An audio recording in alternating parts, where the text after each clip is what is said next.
Hello, everyone. Um, Welcome to Superhero with Kane podcast number 3. I am Michael O'Grady, and as you can see, I got some new digs. I got we got rid of the table and got these fancy new couches in here for the podcast specifically.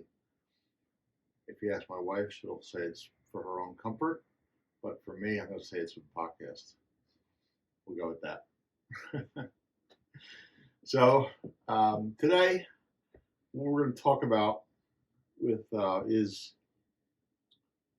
perception and expectations when it comes to living with multiple sclerosis. Maybe you could use this for living with any disease, but for me specifically, sorry, I'm having trouble with my mouth is extra numb today for some reason. But yeah, we're going to talk about perceptions and expectations. So, I grab my notes. So, when I say perception, I mean, like, what is the perception of myself? And all I could do is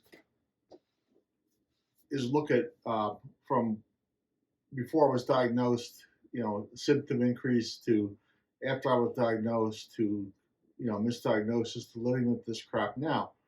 And so the only perception I have is of myself, and that's really all I care about.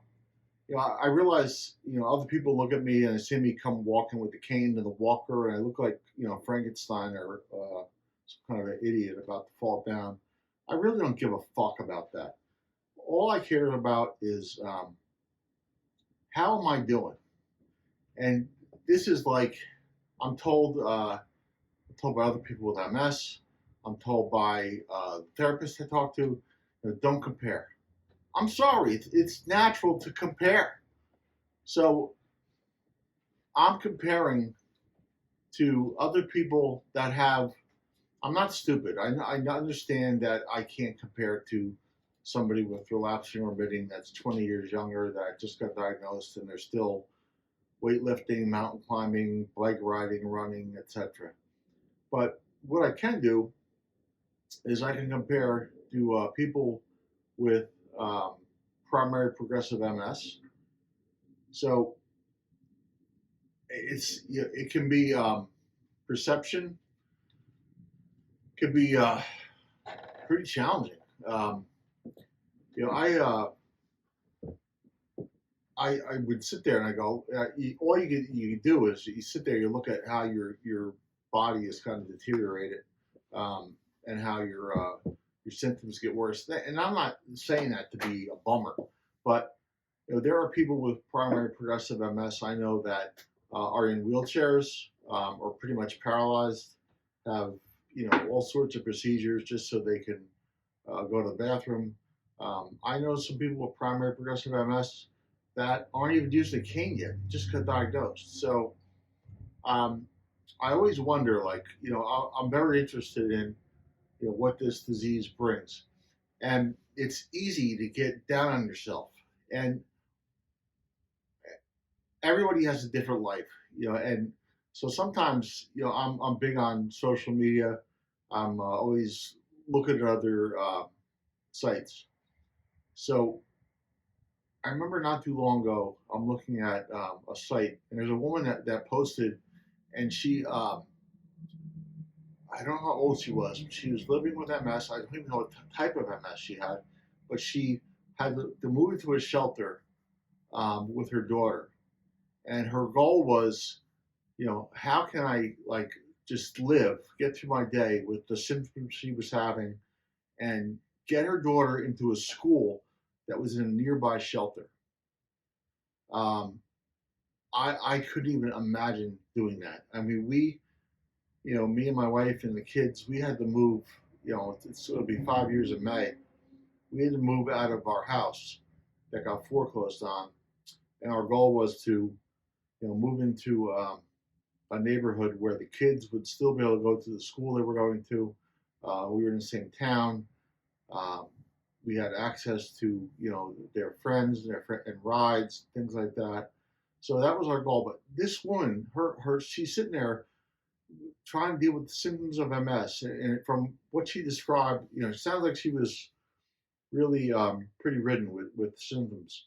But her main goal was, all right, how can I get into a shelter, which means she had to give up her home or wherever she lived, and that will take me and my daughter and be in the school district so my daughter doesn't have to change schools.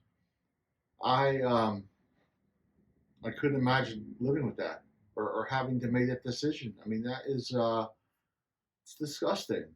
For somebody else that I've gotten to know, he's probably about 10 years younger than me. Sounds like he's secondary progressive MS, but his wife left him once she found out he had MS. Now, who the hell knows what was going on in their marriage before that? But um, his wife left him. He was trying to work and trying to figure out how to go on Social Security disability. He lived. I'm in New Jersey. He lived in a different state. He was living in his car with MS and trying to go to work. Finally, he realized he just couldn't physically do it anymore before he got hurt. Um, he had to go on Social Security disability. So he was in that phase where he's struggling. Um, I mean, I'm sitting here, and yeah, it is the day to day of dealing with symptoms is a nightmare. But for me, the biggest thing is, um, thank God I have my family. I have my wife. I have my kids. Um, I'm able to have my routines, and we were able to rent a house after we got kicked out of our old house, and but we're together.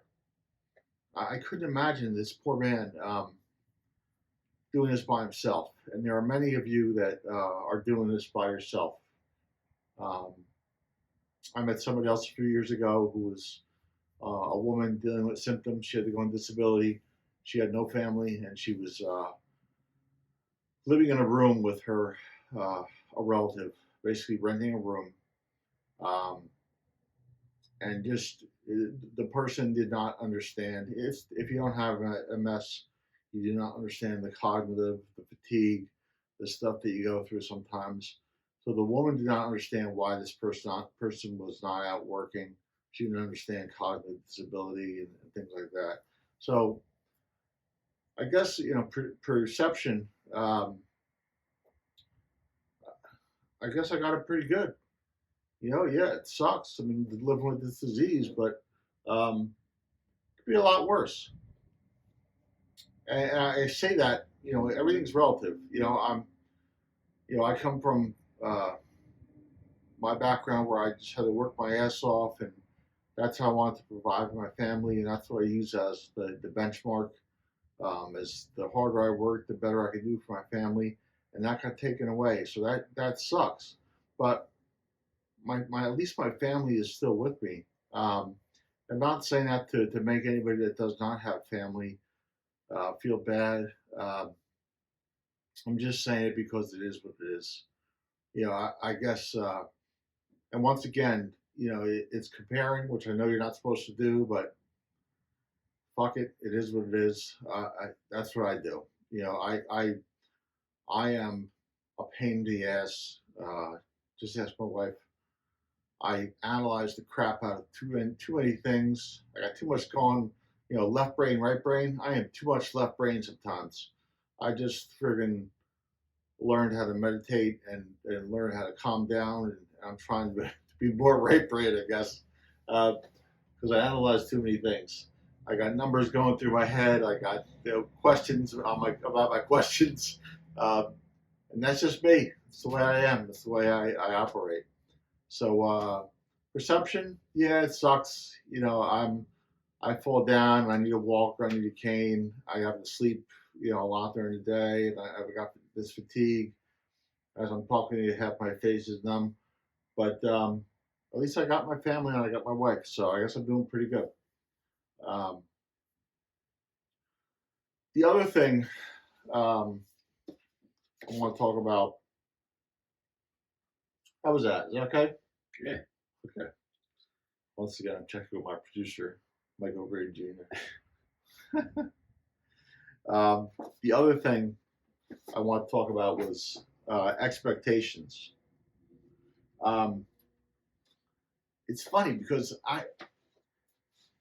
20 years ago, I had all these goals. I had goals and a written plan, and I was very goal oriented, and these days, my only goal is how am I doing that day, and what's on my calendar for the day, whether it's um, if there's a doctor's appointment, I got to figure out how to get around that. Otherwise, I have my routines.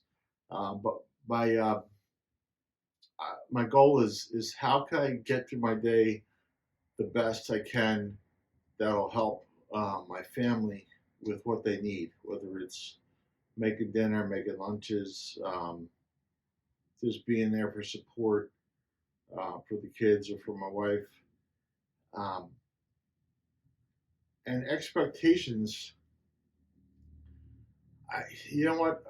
This may sound terrible to say, but I really don't have any expectations. um, I don't know what's going to happen. There's no cure for this disease. Um, Yesterday, a good friend of mine, Joe Ravello, I said your name, Joe. Now everybody's going to Google you. Um, sent an article to me that they just found at the Tisch Research Center. I think it's in New York. I may be wrong, but I think it's New York. The MS Center just found out that primary progressive MS is its own disease, which is the one I got. And which brings up a lot of questions. I mean, I posted something about this today on my Superhero With a Cane Instagram and Facebook. And man, I am getting feedback out the ass with people saying, yeah, how can, there are medications, disease modifying therapies on TV right now that advertise and say they're going to treat relapsing remitting and primary progressive MS with this therapy. So if what just came out yesterday is true, how is what they're saying true? How can you treat primary progressive MS and relapsing remitting when they're not even connected? Maybe they're connected. Again, I'm not a scientist or a doctor, and I have to certainly spend some time with my doctor, you know, bothering his ass about this. But that's a big debate. If primary progressive MS is its own disease, then wow, like what are we doing with all these disease modifying therapies? And thank God for disease modifying therapies. You know, we were talking about this. I went to my Middletown MS support group, and we had a conversation yesterday about 20 years ago, there were no medications for MS. Um, a lot of people got labeled, what they had, depending on how bad your symptoms were and what they were, you might have been put on steroids to try to like get rid of the symptoms, but there were no medications, and now there's a lot. So expectations, I'm going to be 56 in May. I'm living with primary progressive MS. That's only about 15% of the people that have MS have primary progressive. So the way I look at it is, if there's a cure that comes up, and my doctor says that they may have a cure in the next 5 years, I am low on that list. Um, to go ahead, they want the young people. They want people in their 20s, 30s, people with relapsing remitting that they could probably have some success with. I doubt that they want a guy like me, an old fart that's primary progressive MS. And the whole thing that cracks me up, expectation is mice research. This research from the Tisch Institute was done in mice. That's how they're researching success with MS people. And I remember being at an event for the MS Society a few years back. I think it was in Asbury Park. And there was a scientist that was talking about all the advancements they're making in research. And it's all in mice. They're seeing, they're trying to rebuild myelin in mice and regenerate. And I remember sticking my hand up, and after the guy was done, and saying, "Well, when is this mice research going to translate to humans?" And his answer was, "Oh, we're probably about 30 years away." I'll be fucking dead by then. 30 years? Are you kidding me? So when the Tisch Institute says, they've noticed that primary progressive MS is its own disease, that could lead to better therapies, I hope so. But I have no expectations. It is what it is. If they find something great, I'm still going to fight and claw to be on that list if they find a cure or they can help in some way. I'm going through a clinical trial right now, so we'll see. But I've learned that not to have expectations. How are we doing on time? 16 minutes. Yeah. Okay. I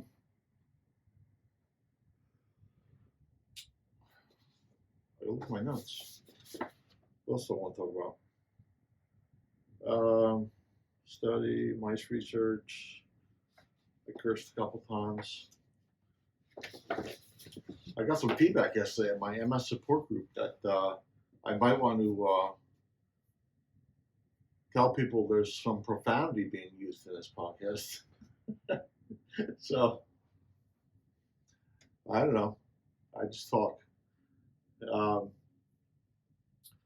So, I guess I got to keep plugging away. If you're out there, I could say keep plugging away. I'm in a clinical trial right now for a new medication for primary progressive MS. We'll see if it actually is doing what it's supposed to be doing. I have to run this whole study at the Tisch Center by my doctor, Dr. Duncan, see what he thinks about it. But we'll see how it goes. Perception and expectations. Again, I look at everything. I analyze the crap out of stuff. Whether that's good or bad, I don't know. So I do compare, but I make sure I'm smart about comparing. I'm not going to be comparing myself to a 20-year-old girl that just got MS and she's still climbing mountains. I'm going to make sure I'm comparing myself to somebody more my age that has primary progressive MS, and my perception of how I'm going to do will kind of come from that. I mean, I have my own routines I go through, but I'll do okay. And expectations, if there's a cure, great. We'll see. I don't really have many expectations. If I see that there's a cure, I'll do my research and I'll see what I can do to get on the list. So I think that's all I got for today. All right. All right, everybody. We will see you next time. Thank you.